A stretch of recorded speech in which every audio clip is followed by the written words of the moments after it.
Hello and welcome to the Car Automotive Reviews channel, and welcome to the 2025 Mazda CX-50 Hybrid. This particular Mazda has a Toyota heart. And in today's video, we're going to want to find out, how did they do the Toyota powertrain in this car? Did they leave a lot of plugs unplugged, or did they do this well? And let me just start this video by saying, this is the best Mazda in 2025. Let's get started and you'll find out why.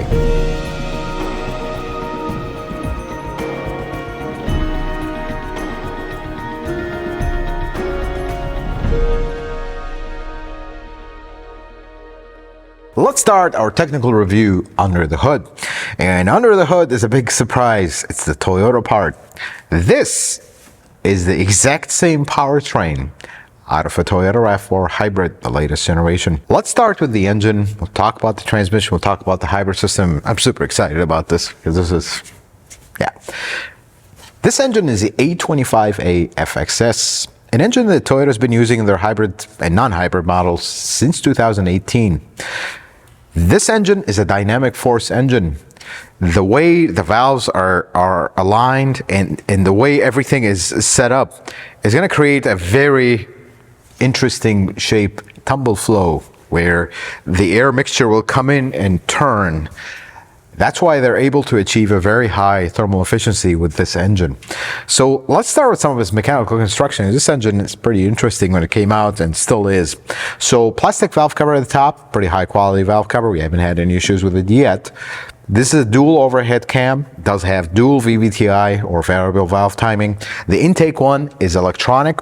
Not super unfamiliar with Mazda because they actually used it in their Skyactiv engines for a while, and there is secretly a word that they actually gave this technology to Toyota, but don't quote me on that because it looks exactly the same. But this has the exact same thing on the intake. On the exhaust side is oil control, just oil pressure changes the variable valve timing gear, and life is good. This is a two-piece cylinder head, kind of the cam cradle that has the cams, and then the cylinder head itself does have roller rockers and hydraulic lifters and all the good stuff. This does have two timing chains, one for between the cams and the crank, one for the oil pump to the side. Pretty simple. It is a variable oil pump that is electronically controlled. It's important that you stay with the same oil that is recommending of this engine. Now, this engine does have an interesting two-piece front timing cover.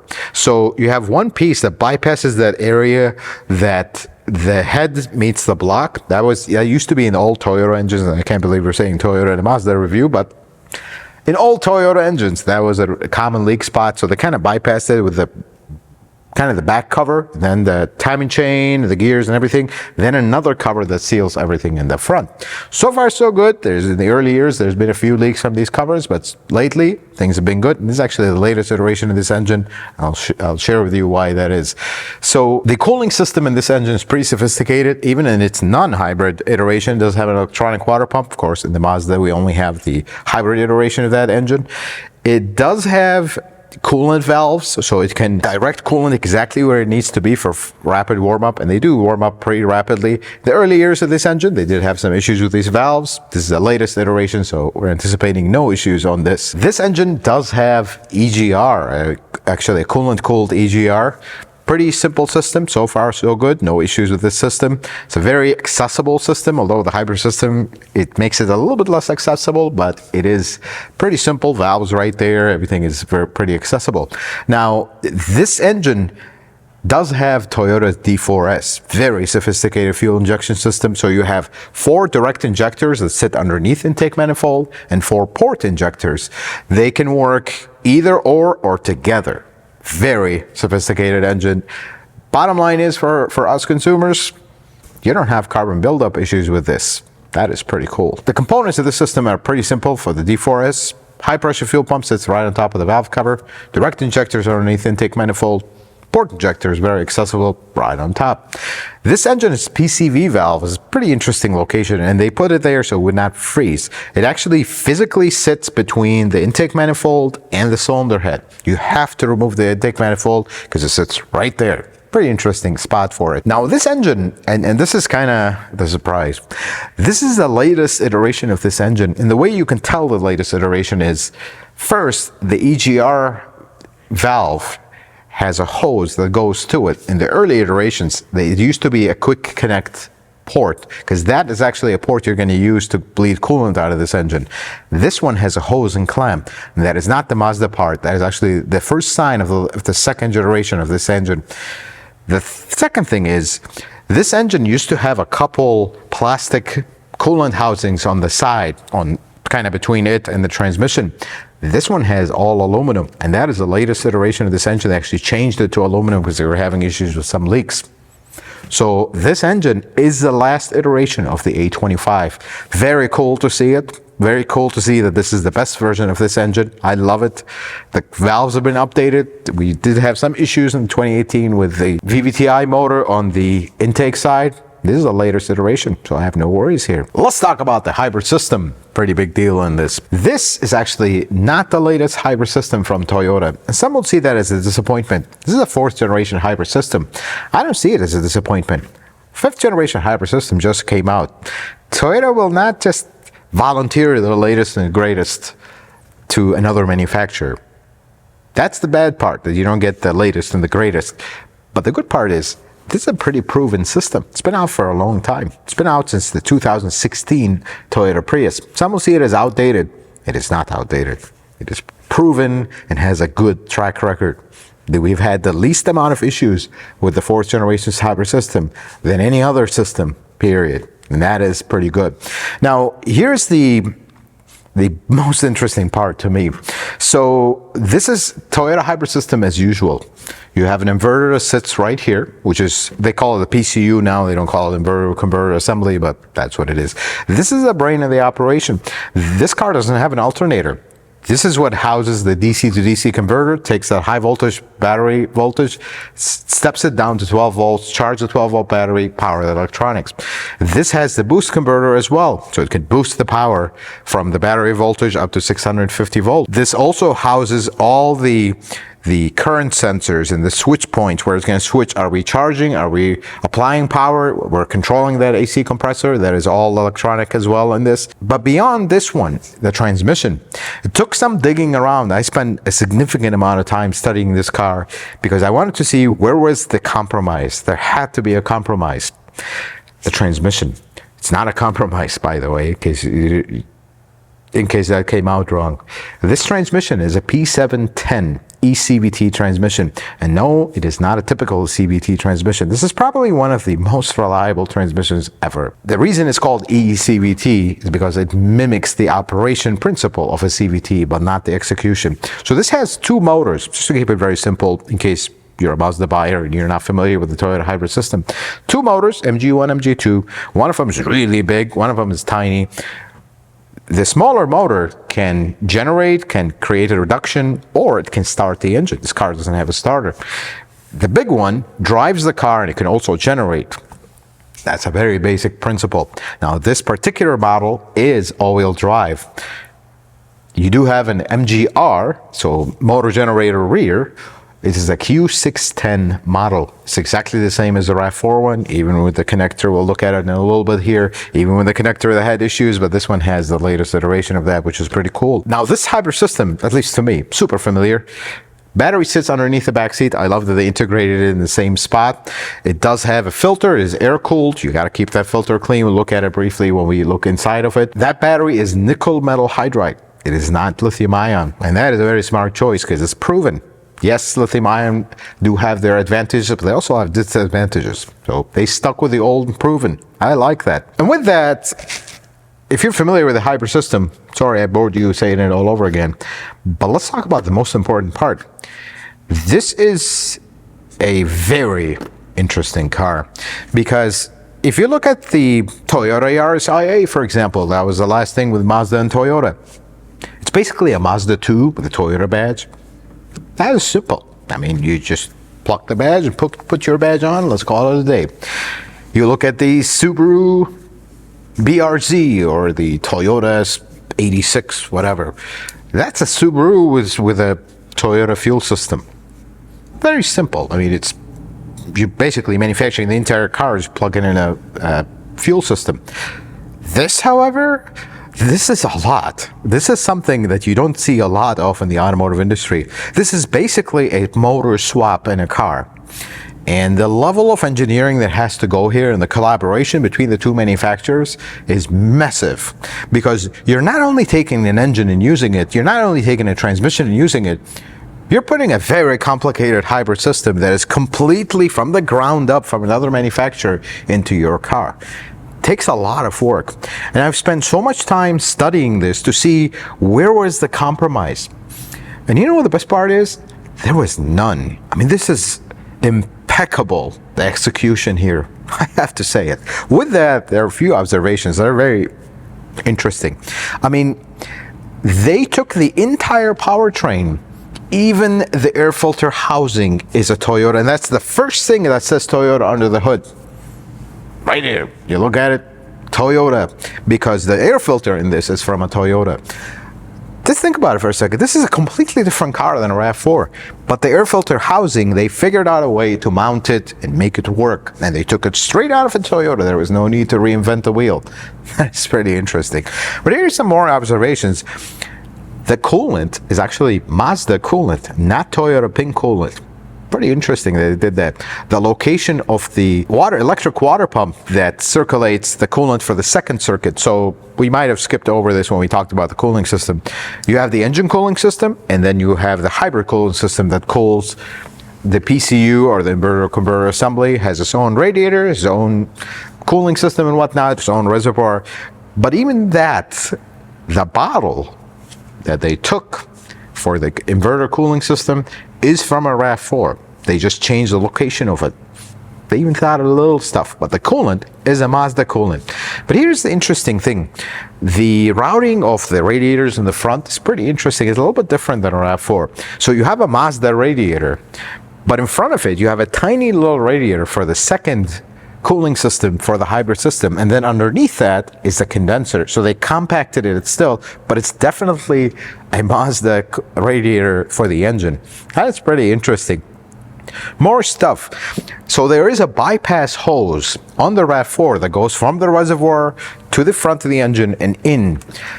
Here, this is a Mazda hose that they put, and it just has a very strange curve, because it's meant in the original design of this engine for that hose to go forward, but here they had to make almost a 180-degree turn to return it the other way back to the radiator. That was one thing. And the other thing is the mounting of this engine in this chassis. So this drivetrain is meant for TNGA platform. So you do not have mounts on the subframe. It's mounted to the body and stabilizers on the subframe. Here's how they did this.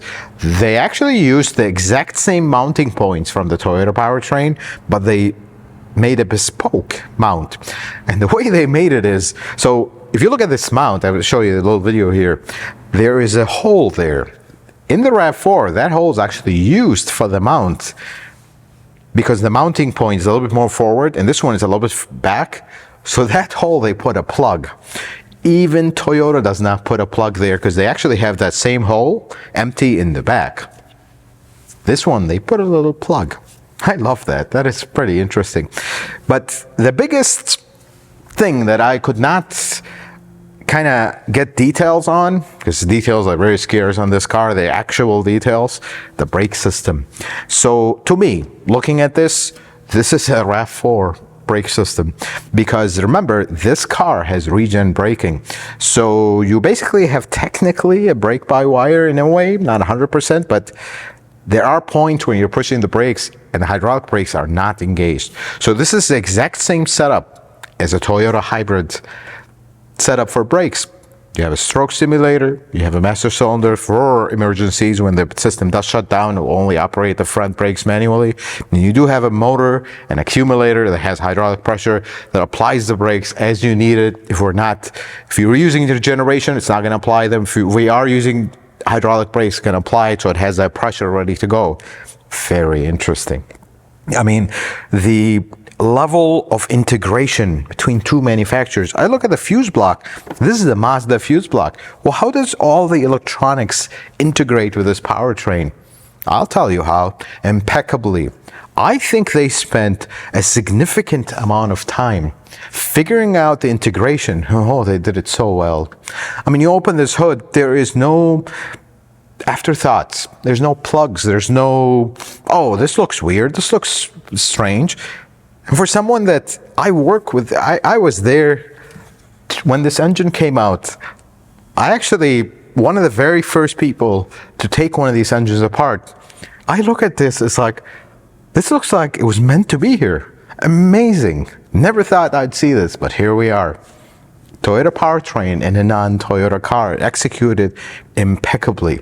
I love this. I mean, the quality of things here. I see Toyota quality, I see Mazda quality. It just looks great. I have no concerns over this. I just hope the stuff that I can't see are also done as well as the stuff that I can see, because this is truly amazing. Good job, Mazda. You really did this one well. Let's take a look underneath the CX-50 Hybrid.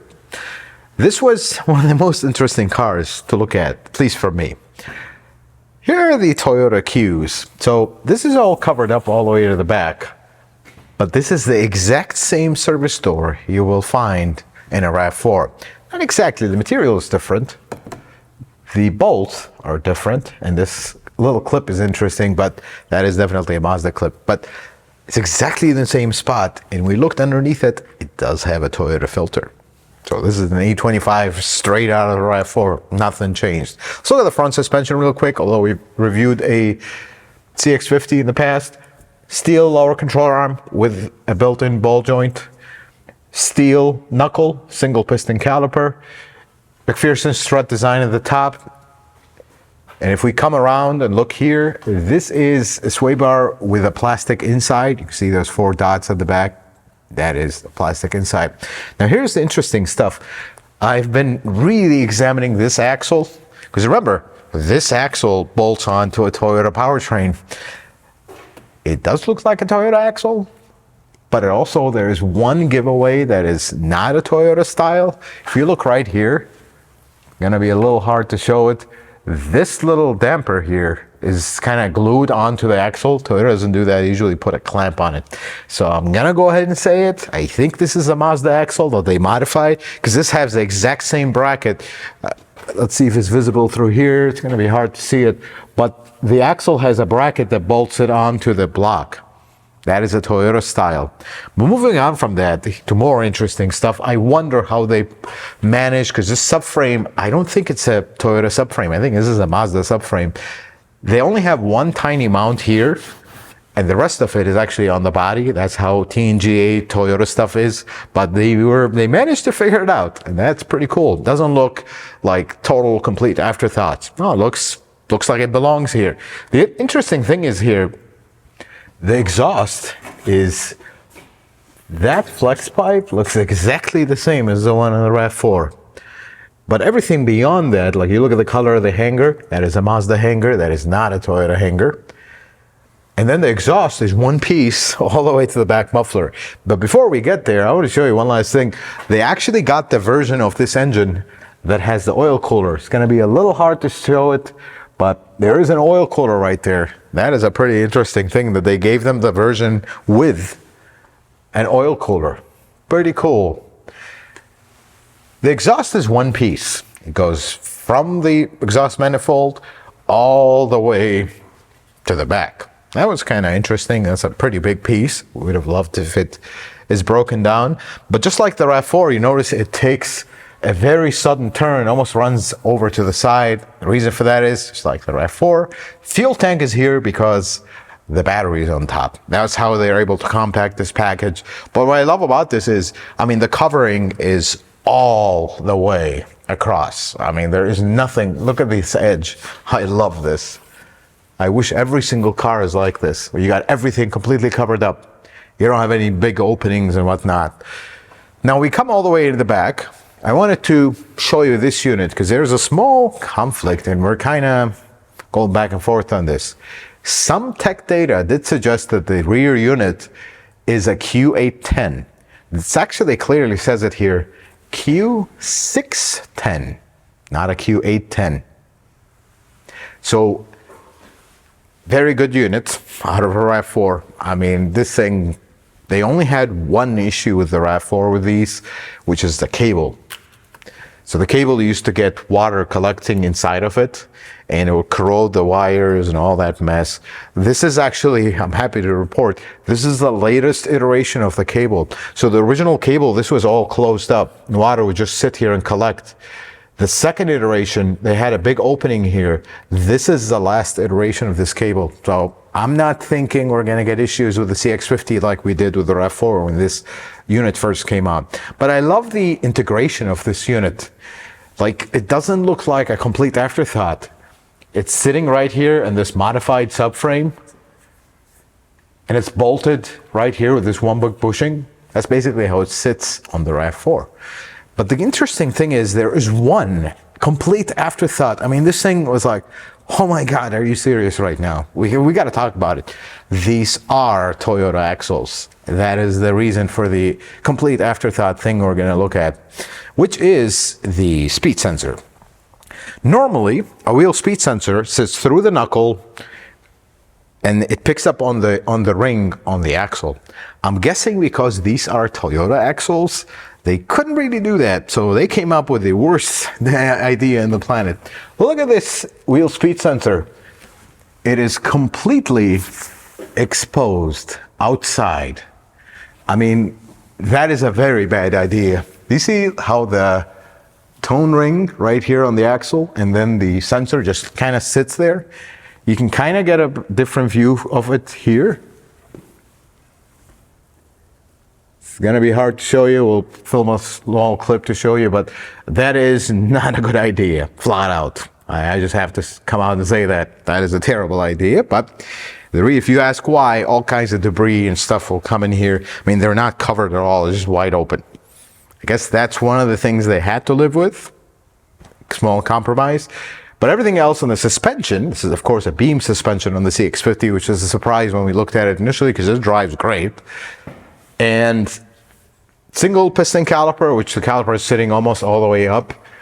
It does have a electronic parking brake on it, the actuator, and single muffler, big muffler that has two outlets. Nothing really about it. I like that Mazda at least attempts to cover the sides a little bit. Not all the way, but hey, something is better than nothing. Same thing here. Overall, and this is why I hope you caught the theme of this. This is brilliant. Other than these speed sensors, I thought we were going to find 100 plugs here. I mean, you took a car and you basically swapped the powertrain, not just swap a little engine or something, swap the entire powertrain that's very sophisticated and complicated. And it doesn't feel like plugged up. It doesn't feel like everything is, okay, let's just mount this here, hold it. Let's put a little weld here. It looks natural, other than the speed sensors. I love it. I mean, there's nothing here I see that I don't love. Yeah, maybe this one-piece exhaust reminds me of the Ford days. Ford loves to do that, but we can live with that. I like everything I see here, folks. Let's take a look at the outside of the CX-50 Hybrid. And isn't this car a looker? I really like how these look. They're not over the top. They have a very elegant look. I mean, just look how beautiful this headlight is. So small, but just gives it a very interesting look. The one thing, after looking at multiple Mazdas, I don't know what this is. Just a bit much. It's the only thing. Maybe you're supposed to put your coffee cup here. Just a big platform. Small compared. Nothing big. Mazda logo is small here and is actually not a radar sensor. Radar sensor is all the way at the bottom. Not my favorite spot. Anything you hit, you're going to hit it. So be careful. This is such a good looking car. Just the truth have to be said. And if you look at the side here, you notice this part is bowed out. Same thing with the back. Kind of gives it a very interesting curvature of the body. I love it. It's just, we don't have a lot of cars left like this anymore. Now, this cladding over here is all black. Not my thing, but again, that's how the automotive industry fashion is going, if you would. Hybrid badge right here. That's Of course, this is a hybrid model. This is something you don't see in others. Now, there's something interesting. They raised the hood line, and then you notice it kind of dips a little bit down. The reason for that is they tried to give you maximum visibility out of the window. That is very welcome. Now, this does have halogen key or smart key, or however you want to call it, only in the front. Understandably so. In this segment, that's what we expect. Windows are not the longest windows in the world, but visibility is still decent out of this car. Now, let's go in the back here. And again, I also love this. It reminds me of the Mazda 3 for some reason. It's the closest thing to it, not like CX-90 or the new design language. I just love how this looks. I mean, yes, this is a bit much, but it does look the part. It just looks very good. And I like that they didn't get it carried away with the badging. CX-50, all-wheel drive, okay, hybrid. That's really all you need to know.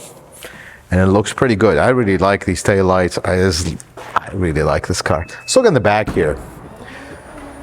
Power back door, and it does have dual motors. And the motor, unfortunately, the wire does go into the headliner. It's not the ideal spot, but it would have been nicer if this went inside here, made it much easier for service. But then we look at the back. Battery sits right here. Ironically, exactly the same spot as the RAV4. Right there. This panel just pops out, and the battery sits right there, a 12-volt battery. Now, pretty large area, but the only thing is, it's not as wide. You have a lot of intrusion from the panels here. That's the same thing with the regular non-hybrid model. But let's look down here. Look at that. Spare tire.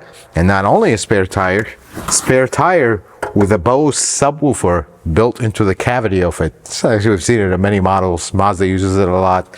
What I love about this is, even though Mazda's image lately has been about luxury and they're going into that direction, they never abandon their basics. You want to fold these seats so you can get a lot of stuff. I mean, can it get any simpler than these 90s door handles right here and the seats come down? It cannot get easier than that. I love that. Let me fold that seat back so you guys can get an idea of the size. That is a pretty large space. Narrow, but it is large. But you notice how it gets narrow in the back only. Notice how big this panel is. There's a huge drop as soon as you get here. And that is what I mean by it's a little bit on the narrower side. Still plenty big, and I love it.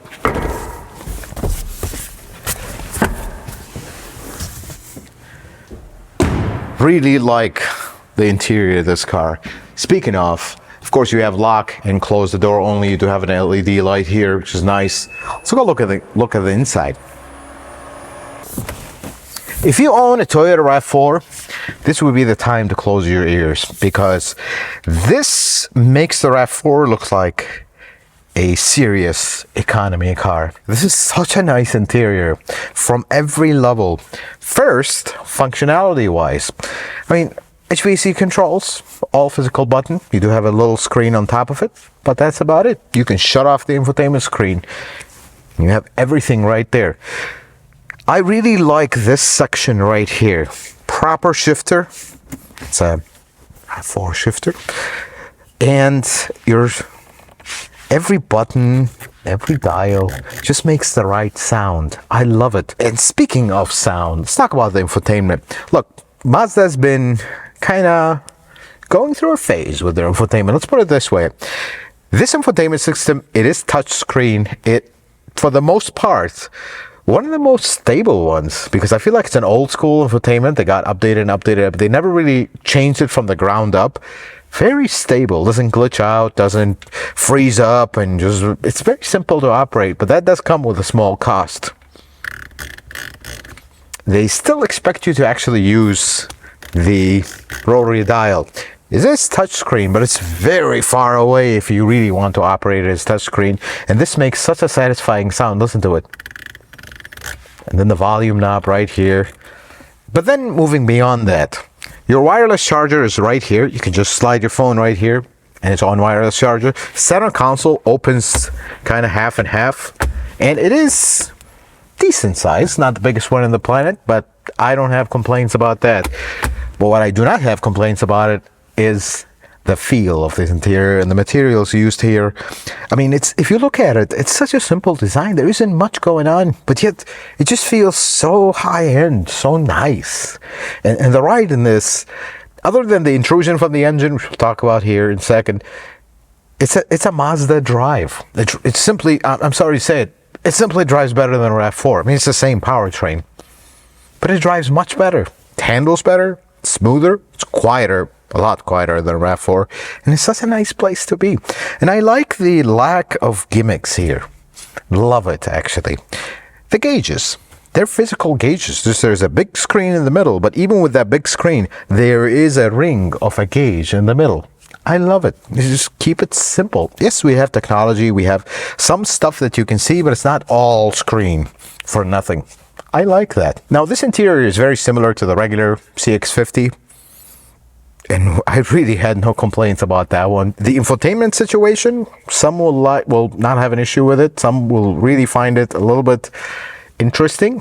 But I actually don't have issues with it. Once you get used to using this, because reaching out all the way is kind of a laborious process, but once you get used to this, I think this is really cool.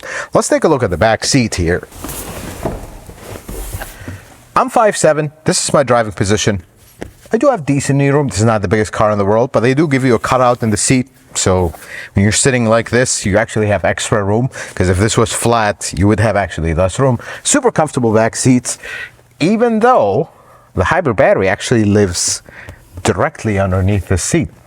This is something with Toyota hybrids, and we're going to switch to Toyota. Sorry, we're reviewing a Mazda, but we got to talk about it. Well, ever since they moved their batteries underneath the back seat, things got much better. Interiors were bigger, back area was bigger, everything was great. But I like that the integration to Mazda, to this one, followed the same thing. Battery sits here, and this is the exact same battery out of a RAV4. We talked about it, nickel metal hydride. But one thing I want to show you, because Mazda owners and hybrids kind of knew when it comes to the other side.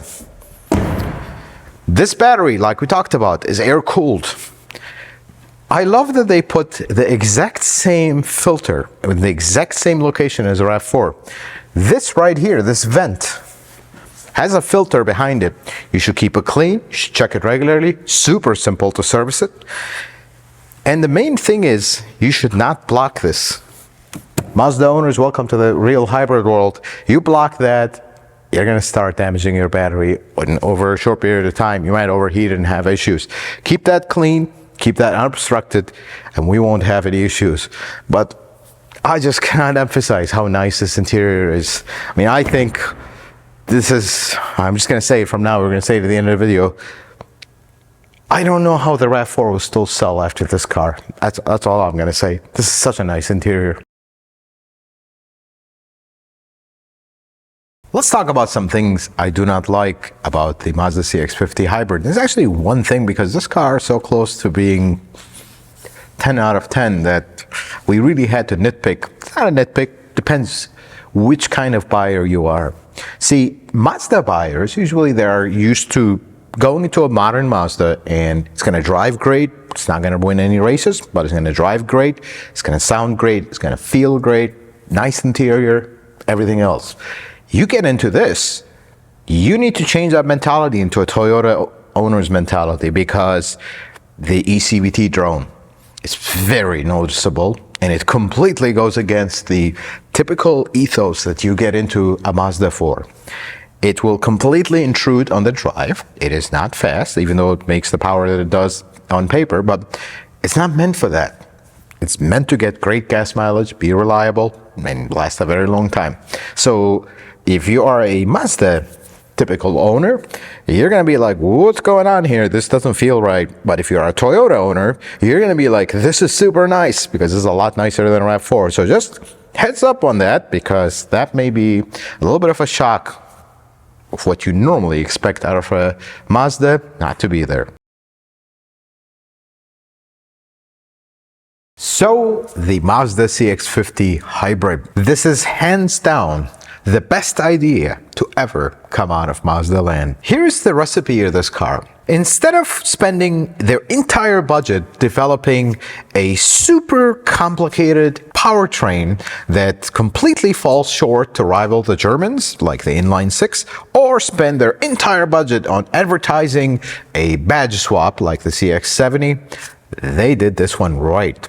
They did not spend their entire budget developing a powertrain for a hybrid system from the ground up just to rival a company that has been doing hybrids for a very long time. And I call them the kings of hybrids for a good reason, because they pioneered the system, Toyota. Instead, they just went to Toyota and told them, you know what, bring us your best powertrain from your best-selling SUV. And let's put it in this one. Basically, beating Toyota at their own game. That's my humble opinion. Because here's the thing. This has a powertrain from a RAV4, directly from a RAV4. One of the top-selling hybrids in 2024 and 2025. We'll find out in 25. But here's what they did much better than the RAV4 does. The RAV4 is super reliable, super well made. Everything is great, but the interior and the rest of the car leaves more to be desired in the refinement department. This rivals the RAV4 in a way that I wonder what Toyota was thinking, because this is such a nice car. It looks good, feels good, the interior is beautiful. I mean, this comes close to rivaling the RAV4's fancy cousin, the Lexus NX.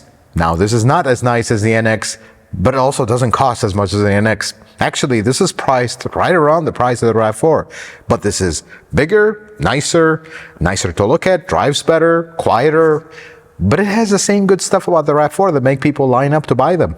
The reliability of a proven hybrid system. Do you see what Mazda did there? That is a work of a genius. And the bigger part is, which is the part that I was concerned about when we got this car, how did they integrate an entire powertrain from a completely different manufacturer into one of their own cars? Folks, you don't see a lot of this in the automotive industry. You will see a car designed by Mazda with a Toyota logo on it. You will see a car designed by Subaru with a Toyota or Scion badge on it. But you rarely see a car that is designed by one manufacturer with a powertrain from a completely different manufacturer, because that is very difficult to do. And the execution here, I have to say, is impeccable. Other than the speed sensor situation in the back, I don't see a lot of plugs and afterthoughts. And that was the best part. This feels natural. This feels like this was a car designed to have this powertrain. And I feel like that was the case. Instead of spending their money R&D on a completely different powertrain, they spend their money figuring out how we're going to put this in this car and make it feel like it belongs. And it does. But with that, there is one thing about this car that for the typical Mazda buyer, and if you go get in a normal CX-50 and you get in this, the noise levels. See, this powertrain was okay for a RAV4, and they had to heavily insulate the NX to make it quiet. You go get in a regular CX-50 non-hybrid, it's going to feel lively, and that beautiful 6-speed transmission with a very sophisticated clutch in the torque converter will feel like immediate and direct and engaging. And this one is not. It's Tronesville from an ECVT. But again, why are you buying this car? I hope the reasons you are buying this car is you want a reliable car that has a reliable powertrain, and this is second to none in reliability for a hybrid car. But you also want a nice car, because this still handles decent for what it is. It feels very nice. It's a lot quieter than a RAV4. I mean, this begs the biggest question that I'm going to come out and say right here. Why exactly are people waiting months and months to get that RAV4 hybrid when this is available? It's nicer, costs the same, has exact same good stuff about the RAV4, which is the reliability. I don't know why would they do that, because this is truly one of the best Mazdas to come out in 2025. They got it, folks. I was very concerned when Mazda started trying to rival BMW and Mercedes and the German manufacturers instead of rivaling the luxury brands, the Japanese luxury brands. And they're doing this with this, and it's brilliant. Good job, Mazda, because this is one of the cars that will remain in my memory for a long time, because this is truly well done, well executed. Folks, I hope this video was helpful and informative. I hope you learned something new. If you like it, consider giving it a thumbs up. If you're not a subscriber, consider subscribing to the channel. Check out some of my videos.